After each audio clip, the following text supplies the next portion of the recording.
Hello, everyone. Good morning, good afternoon, good evening, and welcome to today's OET Reading Part C practice class. My name is Alexander, and I'm here for this week to cover some of the essential skills and strategies related to Reading Part C. So a very warm welcome to all those who are watching us right now. This is going to be a great opportunity to learn more about the OET reading exam and to improve your skills in this particular area. So let me know if you're watching live on Facebook or YouTube or on the official channel. And it would be great to make sure that I am live and communicating effectively at the moment, and that there are no technical issues, and it'd be great to see who's watching the class as well. So do let me know in the chat box if you're watching the class at the moment. And I hope to see a number of you engaging live.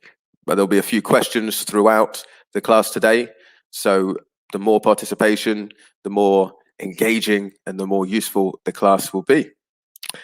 So let's see who we have in the class at the moment. I can see we've got Deepti. Hello to you, Deepti. Watching on YouTube, we've got Harsha as well, who is watching. Hello to you, Harsha. Catherine as well. A big hello to you, Catherine.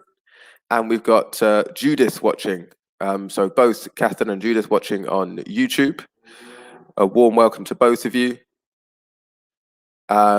We've got Niall D, who is watching on Facebook. Imma, Mokhtan, and Alexi. Alexi is in Dubai. Okay, so Niall has started with a question. Niall is asking, can we start answering part C instead of part B during the exam? So we will look at this in a bit more detail, but the short answer is yes. You will receive the part A paper for reading, which will be taken off you after 15 minutes. But for parts B and C, the paper will be together. So you'll have all the parts B and C questions together. So if you wish to do so, you may start by answering the part C questions before the part B questions. That's absolutely fine if you wish to proceed in that fashion.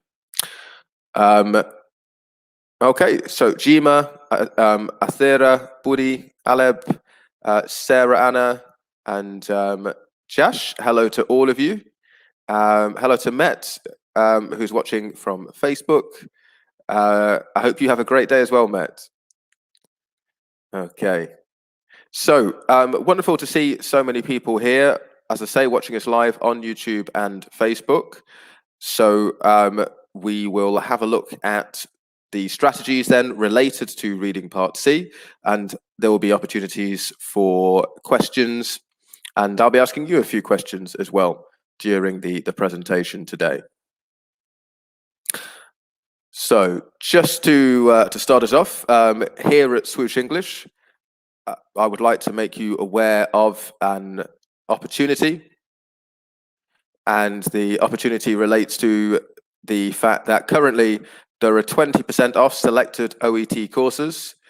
So if you are looking to get that extra preparation and that extra support and knowledge in order to move forward with your OET preparation so you can pass the exam, then at Swoosh English we have 20% off currently.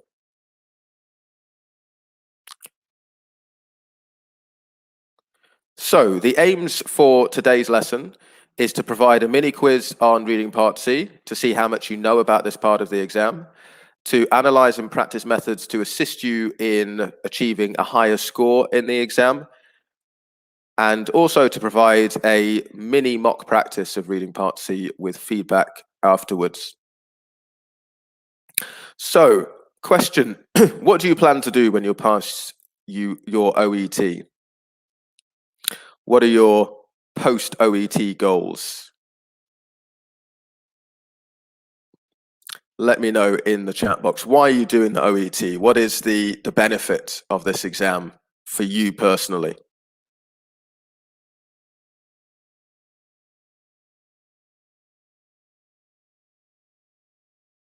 So let me know in the chat box for each person. I'm sure there's going to be some subtle differences. For most people, it will be to live and work in a foreign country. But let me know. We're being joined here, by the way, by Tones, Salia, Harsha, and Alexi. Hello to you. Amy would like to go to the UK. So yeah, that's a common aim to do the OET exam to work in an English-speaking country. Josh, after passing, will find an agency to help me achieve my dream to work in the UK. Wonderful. Best of luck with that, Josh. And Dia moved to the UK for training. And Judith is saying to practice in a foreign country. Catherine has her exam tomorrow. Best of luck, Catherine. I hope it goes successfully for you. Dr. TJ is looking for ECF MG certification, GMA, for better work opportunities. And Catherine would like to go to the UK when she passes her exam tomorrow. And Buddy wants to register as a doctor. Harvey wants to apply for the NMBI. So yeah, these are the sorts of goals we're looking at to basically achieve ambitions to work abroad, to be able to register with different medical councils. And this is what the OET can help to open doors towards. What is your biggest challenge with OET reading Part C? That's the next question. So I do know from my OET experience that reading Part C is often the most difficult part of the exam. Alongside writing, which causes many challenges for candidates, reading Part C also causes challenges. So what is the biggest challenge you personally face with this part of the exam? Let me know again in the chat box. So Harsha says confusion among options. Yeah. So for Part C, there are 4 multiple choice options.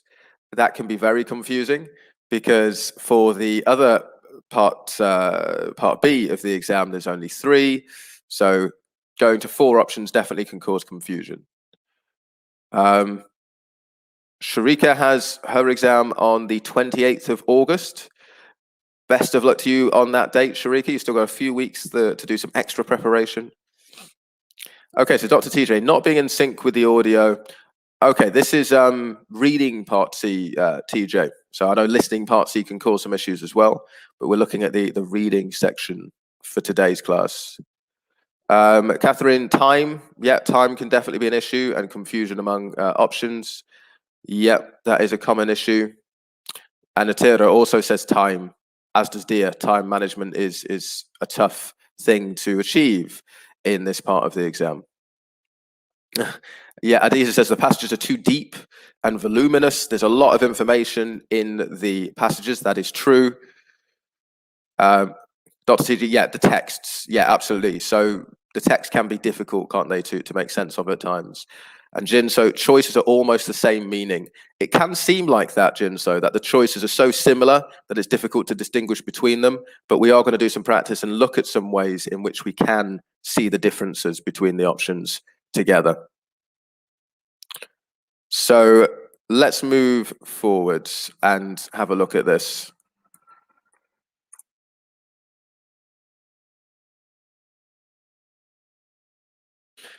We're going to have a look at a quick quiz now on reading Part C. So are you ready for a quiz? I hope you are, because it's important to know about the way in which reading Part C works, what's included in Part C in order to be able to complete the task successfully. So here are some quiz questions on Part C. First one, how long is reading Part C? How many questions are there? What will you have to read? And what type of task do you have to complete? So we've discussed this a little bit, but let me know in the chat box what the answers to these questions are.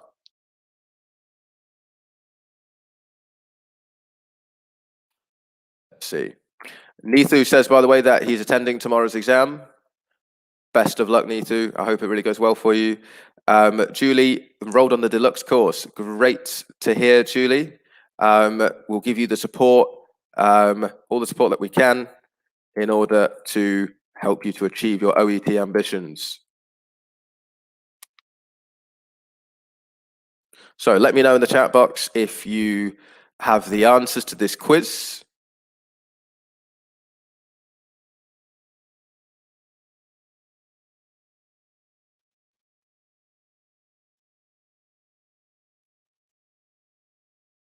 Just to reiterate, so how long is reading part C? How many questions are there? What will you have to read? And what type of tasks do you have to complete?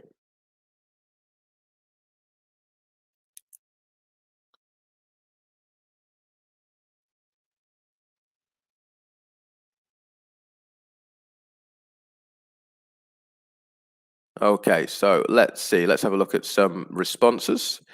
So we've got here 16 questions. That's one of the responses. Good. How long? 45 minutes. So the first one, 45 minutes. So Stella Fan, Yanji, good, absolutely. Harsha says 30 minutes. So it's 45 minutes for part B and C because they're presented in the same paper. So in terms of working out how much time you should spend, Harsha says 30 minutes, Gabrielle says 33 minutes. So yeah, this is quite sensible because if you have 45 minutes to complete B and C, then you have to obviously think about how much time you're going to spend on each section. So we're going to have a look at that in a little bit more detail in just a second. But how many questions are there? 16 questions, Harsha identifies, as does Sharika. So yep, that's correct, 16 questions. In total, what will you have to read? Josh says paragraphs of a certain medical topic. So yeah, usually focusing on opinion and recent research. That's the general focus of part C. So part C will be a bit more academic, a little bit more theoretical than the other reading sections of the exam.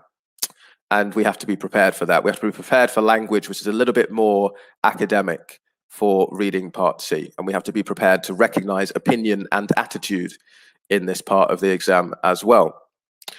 So what type of task do you have to complete? Yeah, as Josh says, multiple choice questions. Catherine also identifies that. It's multiple choice. Good. So we've got the answers then. So just in terms of how much time we should spend on part C, because this is an important question. If for part B, there are 6 questions, which there are, and for part C, there are 16 questions, that means you have 22 questions in total to complete in 45 minutes. So an equal distribution gives you about 2 minutes per question. So for part C, around 30, roughly around 30 to 35 minutes is going to be appropriate for part C. So because part B, the texts are shorter, there's only 3 options per question. If you're able to do part B in around 10 minutes, that then gives you 35 minutes for part C, and that's a sensible distribution of time. Okay, so well done, guys. Let's move on now then to the final question. How many marks are there for part C? Do we have the answer for that one? We know there are 16 questions. How many marks are available?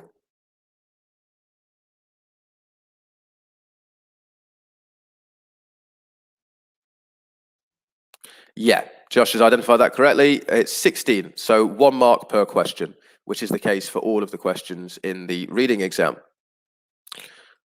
So let's confirm the answers. So we can see, yeah, 45 minutes alongside part B. 16 questions, there's 2 texts, they're around 800 words each, and as we discussed, they're focused on research usually, they're focused on opinion and attitude, they're more academic, and we have to do 4 option multiple choice questions, and there are 16 marks in total. So let's have a look at an example task quickly. we can see here we've got initially the statement. So this is the question we're going to have to answer. It tells us which paragraph we need to focus on. So in the first paragraph, the writer uses E. Van Coorter's words to, and then we have the 4 options. So the first thing to focus on is what we need to read for.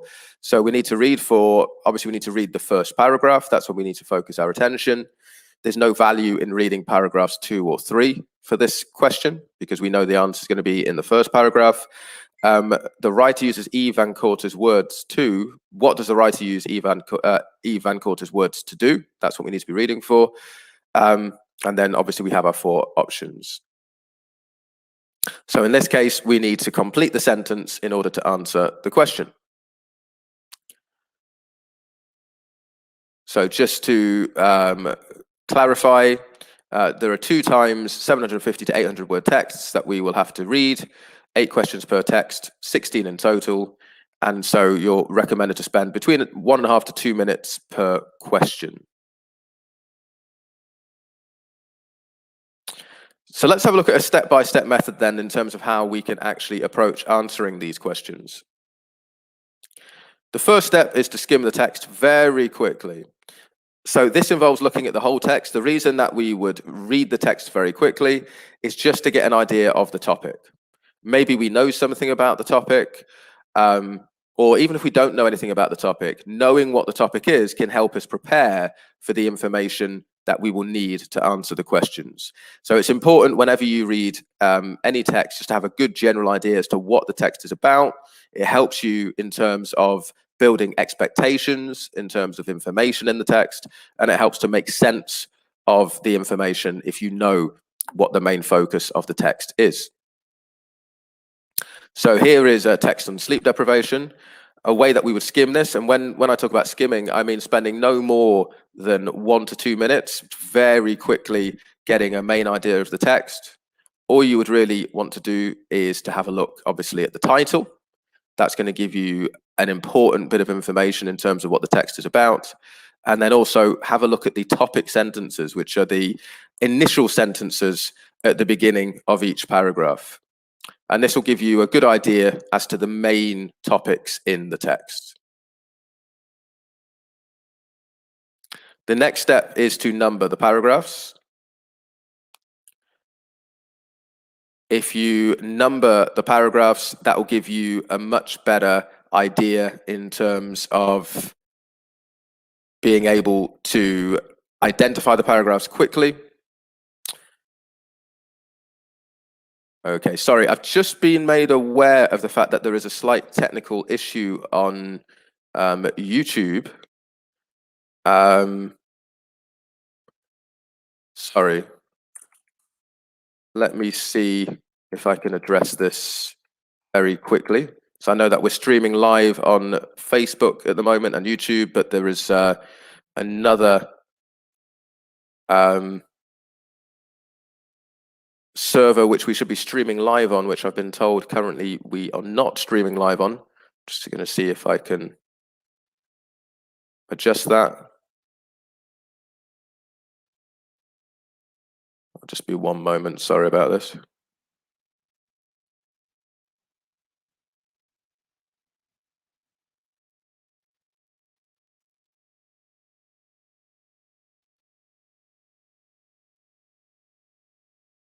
Okay.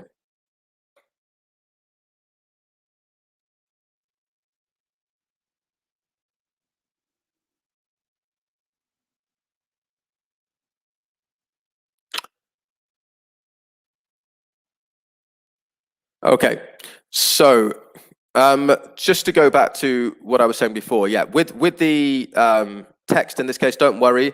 I know that it's quite small and you can't see it. It's just to give an example of what we should be doing in terms of preparing for the to answer the questions in part C. So just underlining the first lines. You don't have to be able to read it. Don't try to read this. It is small and it's designed this way. It's just to give you an idea. So don't worry about reading the text at this moment in time. So the next step is to number the paragraphs. If you number the paragraphs, that will save you time, because as we saw before, most of the questions for part C will relate to a specific paragraph. So we have to number them so that we are able to refer back to the specific paragraph as quickly and as easily as possible. It's important that we save time. So number them just like this, 1, 2, 3. And then, of course, focus on one question at a time. It wouldn't make sense to try to answer all the questions at the same time. Just take it one question at a time and go through the questions in order, because the questions will follow the order of the text.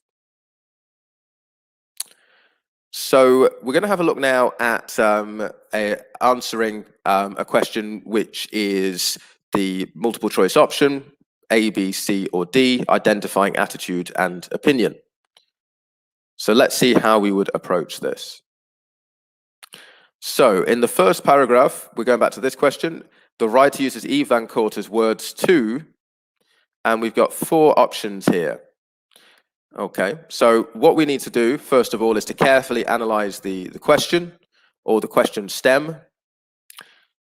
So what does the writer use Eve Van Coorter's words to do? In the first paragraph.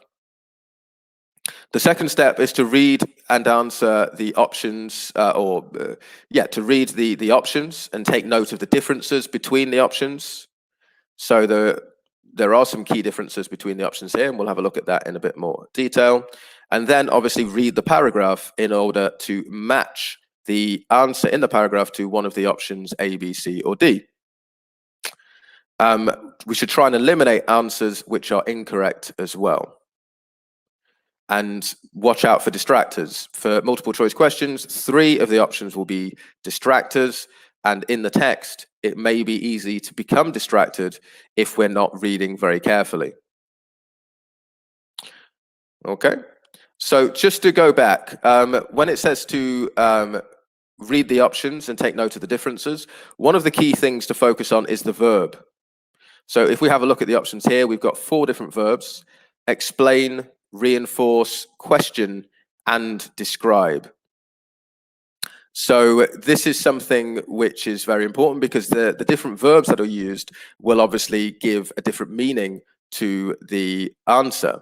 So if the focus is to explain something, we should expect language such as this is why, or this is in order to, or this allows us to, providing some sort of explanation. To reinforce a view, we should expect some sort of language which shows agreement with a previous idea that's expressed. To question research, we should expect something to challenge what has been written before or what has been argued before. And to describe, a description, we'd expect a detailed picture of, in this case, the challenges that are involved. So the challenges involved include this is related to something else. So the verbs will give us a key idea in terms of the differences between the options. But it's not just the verbs. There's obviously a different focus within each of the questions. So the first one is explain the main causes of sleep deprivation. The second is to reinforce a view about the impact of sleep deprivation. So there's a big difference between explaining the causes of something and reinforcing a view about the impact of something. Okay, so the first option would say, this is what leads to sleep deprivation. A, B, and C, these all contribute to sleep deprivation. Okay, that would be explaining the causes, and this is how they contribute to sleep deprivation. If we're reinforcing a view about the impact of sleep deprivation, then we're talking about what sleep deprivation does to you. What's the effect of sleep deprivation? Questioning research findings. As I said, this is when we're being very critical, when we're challenging something which has already been stated or expressed. And to describe the challenges involved in sleep deprivation research, well, this is where we'd expect a lot of information about research itself and the difficulties in conducting research. So the options actually are quite different. The thing is that it's just we have to decode the options. We have to spend a bit of time reading the options in order to see those differences. Okay, so here we are then. So the keywords have been highlighted in each of the options. We can see that the verbs are highlighted: explain, reinforce, question, and describe. And we've also highlighted some of the key words and phrases which I was describing previously. So because we spent a bit of time looking at this, we recommended, didn't we, at the beginning, around 2 minutes per question. But I'm going to give you 1 minute this time because we spent some time really going through the options. So what I would like you to do is to read the paragraph. It's quite a short paragraph as well. Have a look at the paragraph, and I'd like you to decide which option you think is correct: A, B, C, or D.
Okay, so we've had a minute to look at this.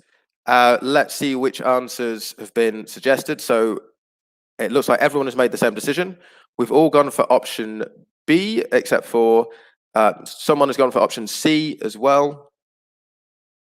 But the majority of people have gone for option B.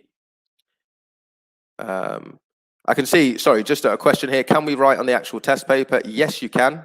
You can write whatever you like on the test paper, but make sure your answers are clearly recorded on the answer paper.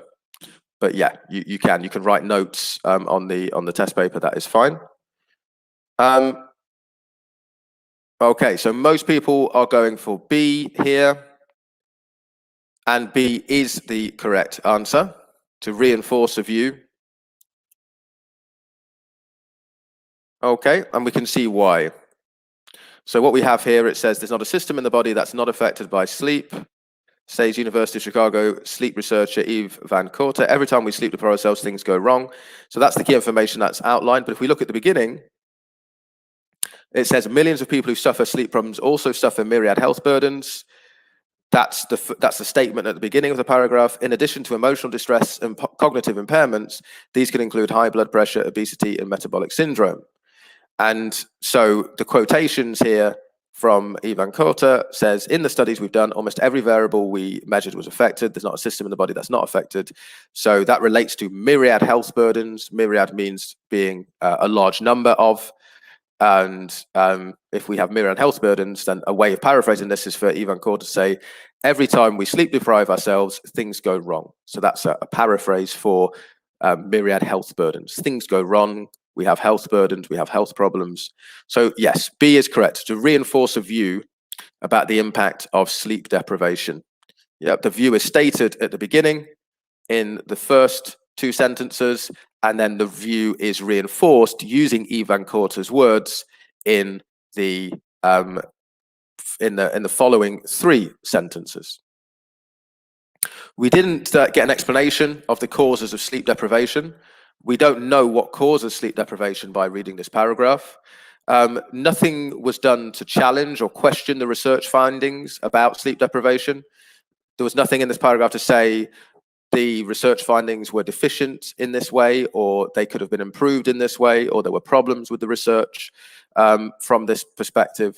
There's nothing in there to give evidence for C, and to describe the challenges involved in sleep deprivation research. Well, no, we don't find anything out about the difficulties involved in the research. So option B is correct. So we're going to have a look now at a lexical question, because two of the questions for each of the passages will focus on lexical elements. By lexical elements, we mean identifying the meaning of a word or phrase which is less common. So let's have a look at an example of this from this text. And here we're looking at the phrase, by no means the be all and end all. So it tells us again which paragraph we need to read. So in the third paragraph, what idea is emphasized by the phrase, by no means the be all and end all? So what we need to do is to make sure, obviously, we go to the text and find the highlighted phrase. It will always be underlined and in bold, so it will be easy for us to find. This is testing our referencing skills. So are we able to recognize the meaning of this phrase by looking at the text around it? Looking at the sentence in which the phrase appears, and also the sentence prior to this sentence, in order to get a good context for what this phrase could mean. Okay. So we need to obviously have a look carefully at the options, just as we did in the previous case, to see how they're different from each other. So the first option, sleep deprivation has consequences beyond its impact on adenosine levels. So it doesn't just impact adenosine levels, but it impacts other elements of the body, of the physiological system. So that's the first option. Second option, adenosine levels are a significant factor in situations other than sleep deprivation. So it doesn't just focus on sleep deprivation, but adenosine levels impact other elements as well. C, the role of adenosine as a response to sleep deprivation is not yet fully understood. Okay, is that what the phrase by no means the be all and end all means? That we don't yet fully understand the role of adenosine as a response to sleep deprivation? Or D, about the importance of the link between sleep deprivation and adenosine should not be underestimated. So the options are quite different. Okay, the first is focusing on sleep deprivation and saying that there are consequences which are not just related to adenosine levels, but there are other consequences of sleep deprivation. The second option is saying that adenosine levels impact other things, not just sleep deprivation. So there are differences there. And C, the role of adenosine as a response is not yet fully understood, is obviously clearly different to the first two options. And D, the importance of the link between sleep deprivation and adenosine should not be underestimated. So it's possible that more than one of these options is true as a fact, but what the question is asking us is, what is meant by the phrase, by no means the be all and end all in this context? And that's what we have to answer. Okay, so really focus on the sentences. So first of all, focus on the sentence in which the phrase appears. See if that gives us enough information. If it doesn't, then have a look at the sentence before in order to get a wider sense of the context.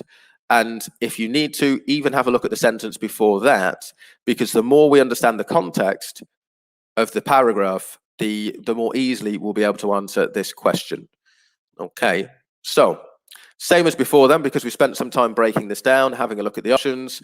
We have about a minute now to answer the question. I'm going to make the screen a bit bigger. Don't worry, Ima. I'm going to make it a bit bigger now. So we've got a minute to have a look at it and decide which option is correct, A, B, C, or D. Let me know in the chat box once you've answered the question.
Okay, so that's your minute then to answer the question. Let's see what you have chosen. So I can see that A is the most popular option here. C also, we've got a C suggested. Okay, so yeah, a couple of you are saying C, most people are saying A. So let's have a look at the answer together. And the answer is, in fact, A. So well done to those who chose A. And let's have a look at the context here to identify why. So I'm going to go back a sentence before the final sentence in the paragraph. It says that the brain has cleverly designed a two-stage defense against the consequences of sleep loss. Macaulay says, adenosine may underlie some of the cognitive deficits that result from sleep loss. Macaulay and colleagues found that infusing adenosine into rats' basal forebrain impaired their performance on an attention test similar to that seen in sleep-deprived humans. Okay, so infusing adenosine into rats' basal forebrain impaired their performance. So having higher levels of adenosine means that their performance reduced on the attention test. Their performance became worse, which is also what they've witnessed in sleep-deprived humans. But adenosine levels are by no means the be-all and end-all of sleep deprivation's effects on the brain or the body. So what we've got here is, of course, a negative phrase. No means the be-all and end-all. So if it's a negative phrase, it means that this statement is obviously has a negative focus. So we're saying that adenosine levels are not whatever the be-all and end-all means of sleep deprivation's effect of the body. So if we look at this as two separate expressions, we say by no means.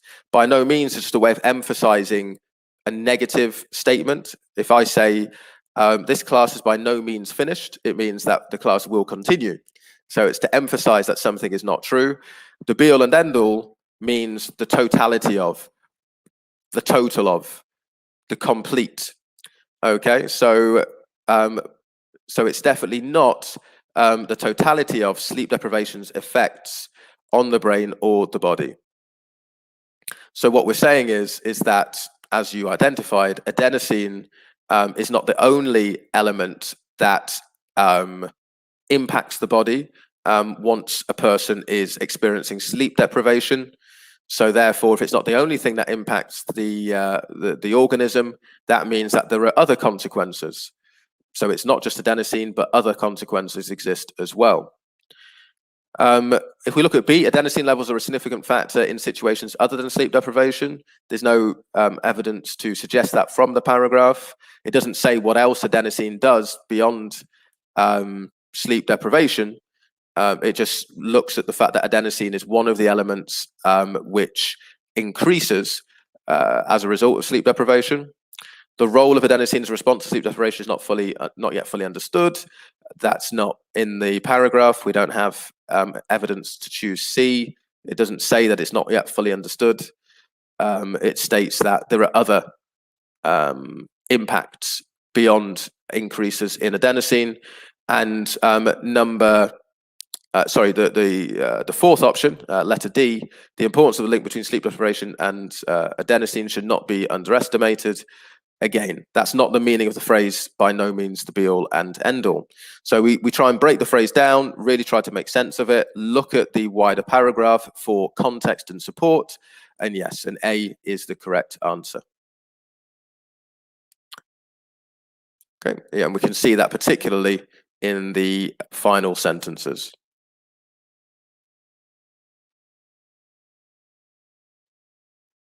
Okay, so we've got some highlighted words here. It says adenosine may underlie some of the cognitive deficits that result from sleep loss. So just because they use the word may, that doesn't mean that it's not fully understood, but it indicates that. However, of course, what we're looking for is the meaning of this phrase. So we shouldn't become too distracted by the use of may here. We need to be clear about what this phrase means and not be too distracted about the impact of the modal verb. But it goes on, obviously, these two sentences focus on what adenosine does to us as a result of sleep deprivation. And then the but here as well we should pay attention to is a contrast to say, even though adenosine plays a significant role when it comes to sleep deprivation, it's not the only element that impacts us when we are sleep deprived.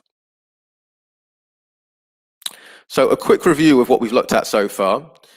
Make sure you're clear about the format of reading Part C. If you're clear about the format, you'll know what to expect, and it will help you to answer the questions more quickly. You need to manage your time effectively.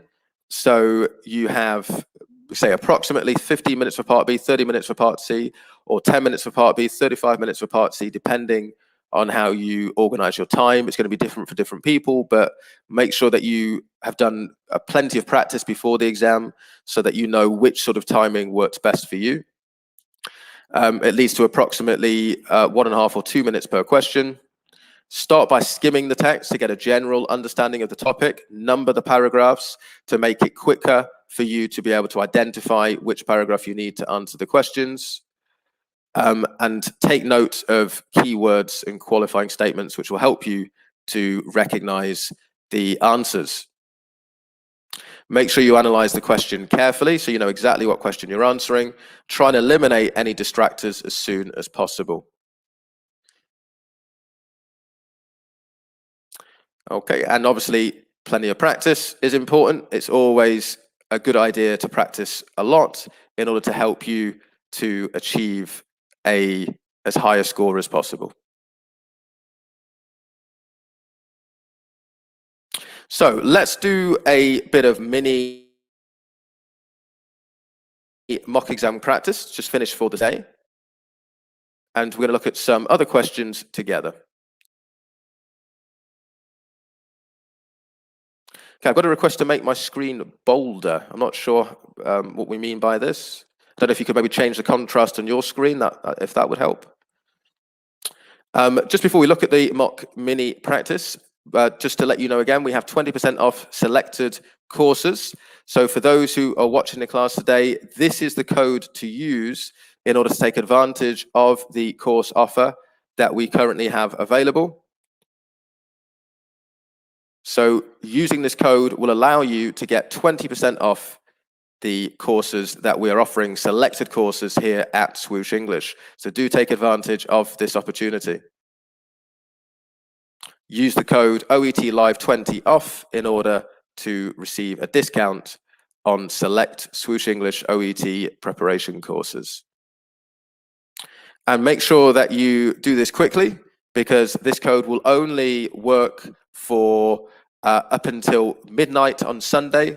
So just the next couple of days we've got here, midnight Sunday, August the 8th, will be the expiration date for this offer.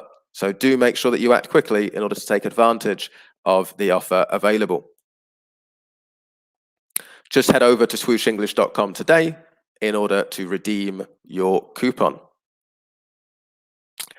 So here we are then. Here is a bit of mock practice. We can see that we've got the 3 questions. I'll make my screen bigger so that we can see those. So we've got 3 questions, and we've got the 3 paragraphs the questions relate to. So if we say that we should spend around 1.5 to 2 minutes per question, what we're going to have a look at today with these 3 questions, I'm going to give you 1.5 minutes to answer them each. So make your screen bigger. If you put yourself on full screen, you'll be able to see these questions. Just click on the icon at the bottom right, and you'll be able to see this as big as possible. And yeah, so I'm going to give you about 1.5 minutes per question, which gives you 4.5 minutes in total. So here we go. Have a go at answering these questions. We will then analyze them together afterwards. Once you've answered the questions, please share your answers in the chat box so that we can compare and see which answers we think are correct. Okay, so have a go now at questions 12, 13, and 14.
Okay, so how are we doing? We've had a bit of time on this. I'll give you another minute to complete them, but some of you start to share your answer, which is great.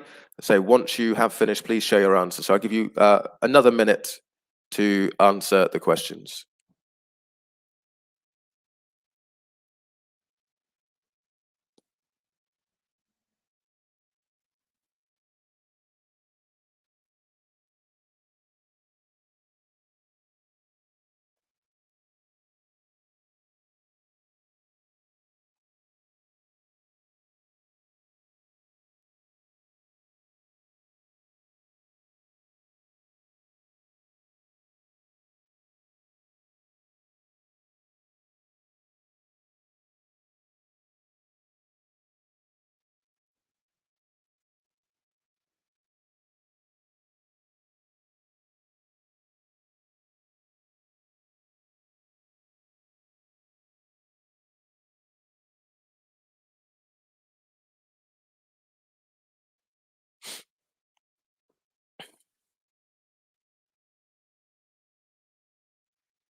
Okay then, so it's great to see your answers coming in.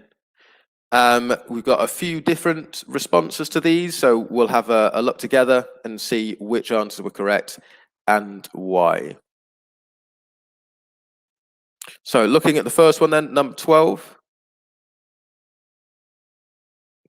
we can see that answer D is correct. So this is one of the questions, the referencing questions. What does the word it refer to? So it is underlined and in bold. And what we need to do in order to answer this question is obviously to read carefully the sentence before. So it says here, echoing Van Coorter's results, Bashir has found evidence that enforced lack of sleep sends the brain into a catabolic or energy-consuming state. This is because it degrades the energy molecule adenosine triphosphate. Okay, so what degrades the energy molecule adenosine triphosphate? Is it an enzyme that degrades the energy molecule adenosine triphosphate? No, we've got no evidence for that. The enzyme is ATP. That is the enzyme. So it's not the enzyme that degrades the molecule. Yeah, it's the ATP that is the enzyme. Just to be clear, to produce adenosine monophosphate, and this results in the activation of AMP kinase. So sorry, it's AMP kinase, which is the enzyme, but the enzyme is being referred to later in the text. So it's not what is being referred to with it. Yeah, it refers to something that appeared earlier in the text. So the information we have on the enzyme comes later in the text. Therefore, that can't be the answer. New evidence. Well, new evidence doesn't degrade the energy molecule. Evidence doesn't degrade something. New evidence maybe allows us to find out about something that is happening, but evidence in and of itself does not degrade a molecule. So that wouldn't make sense logically. A catabolic state, does that degrade the energy molecule? Well, it says that enforced lack of sleep sends the brain into a catabolic or energy-consuming state, and this is because, so it is explaining why the brain is sent into a catabolic or energy-consuming state. So you can't explain why the brain is sent into a catabolic or energy-consuming state if you say that it is the catabolic state that degrades the energy molecule. So it's not a catabolic state because what we're looking at is something to explain why the brain is sent into this state, and the answer is enforced lack of sleep. It's the enforced lack of sleep that degrades the energy molecule, and that leads to the catabolic state. What we're looking for here is the cause. It relates to the cause. The catabolic state is part of the result. So it is the answer for 12. So let's have a look now at number 13. And the answer indeed was A. There's no reversal of a certain effect of sleep deprivation. And we can see that here. So after just 4 to 5 days of sleep deprivation, says Girelli, after 36 hours of sleep recovery, a period during which he expected normalcy to resume, those changes remained. So this is the key. What we need to do is identify the attitude, the opinion. So we're looking for information that tells us about what surprised Chiara Cirelli. And it says here she expected normalcy to resume, but those changes remained. So what surprised her was the fact that the changes remained, or to paraphrase this, there was no reversal of a certain effect. If we read a little bit earlier in the paragraph, we can see that she references undigested cellular debris, signs of cellular aging that are unusual in neurons of young healthy mice. So yeah, the effect was small, but it remained. It didn't change. And moving on to number 14, in the final paragraph, the quote from Van Korter is used to suggest that. So let's have a look here. It could be difficult to develop any treatment for sleep deprivation. So what Van Korter says is that with so much of our physiology affected, an effective therapy other than sleep itself is hard to imagine. So you can't treat sleep deprivation except by getting more sleep. That's the only way that it can be treated. That's what is being highlighted in that sentence there. So that was the key, to be able to identify that information and to be able to see that clearly and to see how it operates as a paraphrase for the original question. I'll just make this a little bit bigger, just for those who may be struggling to see what I've underlined. As I've said, you've got the option of making this full screen. Click on the icon in the bottom right corner of the screen and it will make it full screen so that you can see this more clearly. And here we can see on the screen the information that has been underlined. So it can be easy to become distracted by certain options. If we just go back to number 13, just to look at this in a little bit more detail, it says the cortical neurons of the mice underwent structural changes. So this did happen, but it didn't surprise Chiara Cirelli. She says that specifically Cirelli and colleagues saw signs of mitochondrial activation, which makes sense as neurons need more energy to stay awake, she says, as well as unexpected changes. So the changes which took place in terms of the cortical neurons, they were expected. That didn't surprise the researchers. So it can't be the answer. There was evidence of an increased need for energy in the brains of the mice. Again, it didn't surprise Cirelli. She says neurons need more energy to stay awake. So yeah, which makes sense, as neurons need more energy to stay awake. So that didn't surprise her. It was later on, as well as unexpected changes. So that's adding information, but the previous information relating to the fact that more energy was needed was not a surprise. Indeed, the neurological response to sleep deprivation took only a few hours to become apparent.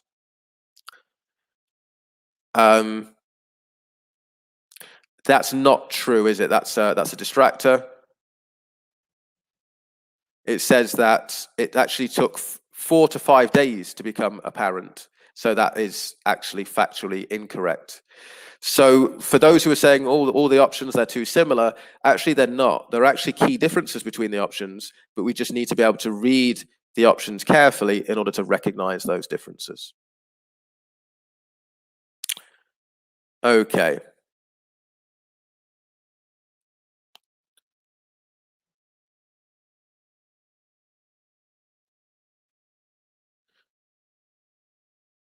So let's move on, if we can.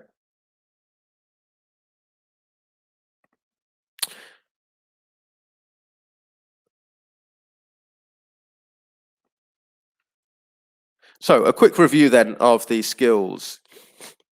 As we've said, make sure you learn the format. Time management is key. Make sure that you stick to a strict timing system for this part of the exam so that you can answer the questions. Start by skimming. Make sure you note the key differences between the options. Analyze the question carefully and beware of distractors. Okay, and do make sure that you get a lot of practice with this section of the exam because it is particularly challenging, but the more you practice it, the more you get used to recognizing the differences between the options and answering the questions correctly. So our next class will be mock speaking practice. That will take place the same time next week, 13th of August. So I hope to see you there. Do remember that we're offering 20% off selected OET courses at the moment. So this is a great opportunity to take advantage of having more support in your studies, moving forward to achieve your OET goals, living and working in a foreign country, expanding your career opportunities. You can do that through the OET, and we can help you achieve your OET goals here at Swoosh English. Use the code OET Live 20 off in order to get a discount on these selected courses. And make sure you do it soon, because this offer will only be available until midnight on Sunday. That's this Sunday, August the 8th. Just head over to www.swooshenglish.com in order to take advantage of this offer. Do it today before the offer runs out. Okay, so thank you very much to those who have been watching the class live today. I hope that you have found the class useful, and I hope that you are able now to put into practice some of these tips and strategies when it comes to your own OET reading practice. If you want more support, you know where to go to in order to find that support. For any of those who may have missed part of the class today, this is being recorded, so there will be an opportunity to review and to do further practice. But aside from that, best of luck in your OET preparation and moving forward. For those who have exams coming up very soon, I wish you all the success that you can get so that you can move forward in the next step and the next stage of your OET journeys. Okay, so thank you very much, all of you, and I will see you again, hopefully next week, for the mock speaking class. Until then, take care.